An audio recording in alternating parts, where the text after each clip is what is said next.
I will, what you call, came out with some activity or some task. You check whether it conforms to the question asked or not. Do these students use ICT or not? So later on, then we have the rubric and or flow chart to find out at what level. See, so the first question, let's say the first question is, students have the opportunity to use ICT. If no, then you give score 1. That means at a very low level of what you call use of ICT.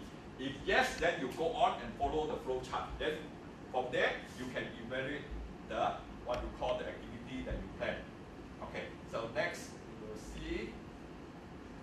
Okay, the first question. Student complete a math learning activity by using Excel spreadsheet software. So whether do these students use ICT or not? Yes, is it? So you try to answer the question and then go through the flow chart to check it out. Okay? So for the first one, the answer is yes. Second, students learn about cell replication by using a software simulation to explore the process. So they use ICT, is it? Then the third one, students use Microsoft OneNote to edit their writing, tracking their changes as they go. Also, they use ICT. Then third activity, students complete a max learning activity by using worksheet that the educator has printed out from the computer. So this one no, because they just do like using normal paper and pencil only.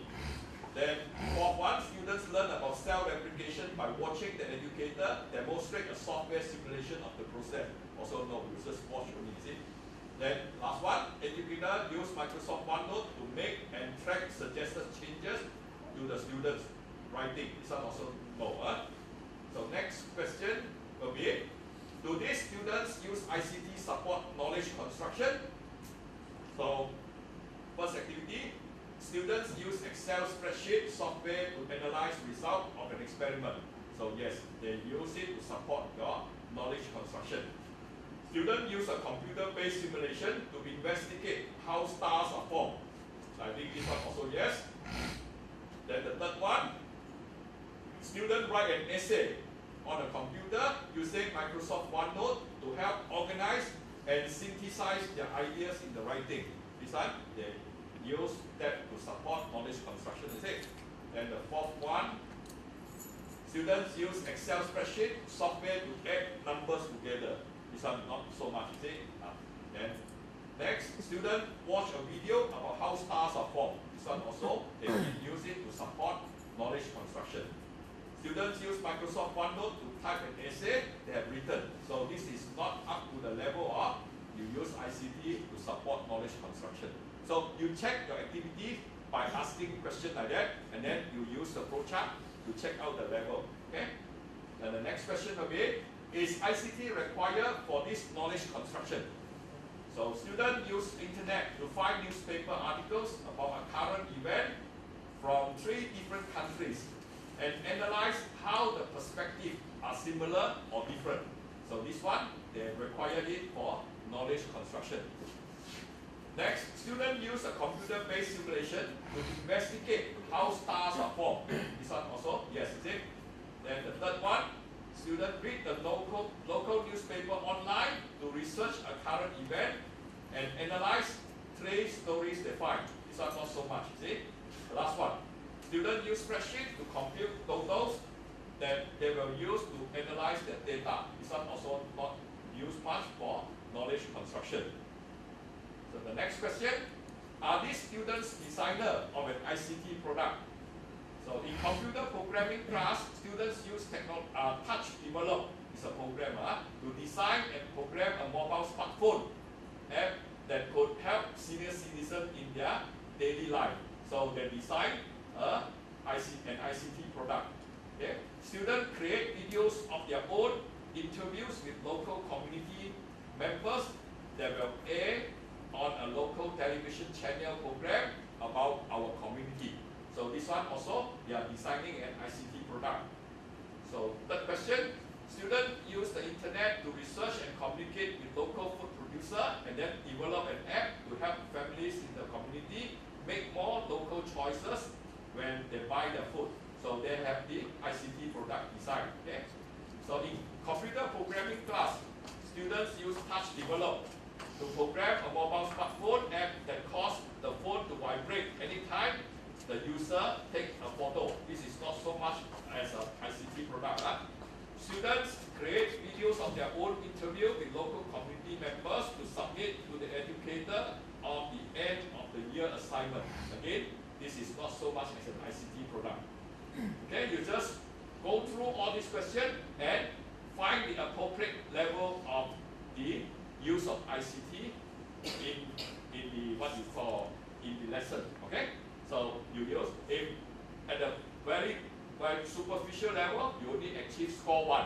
So at the higher level, you achieve a score of 5.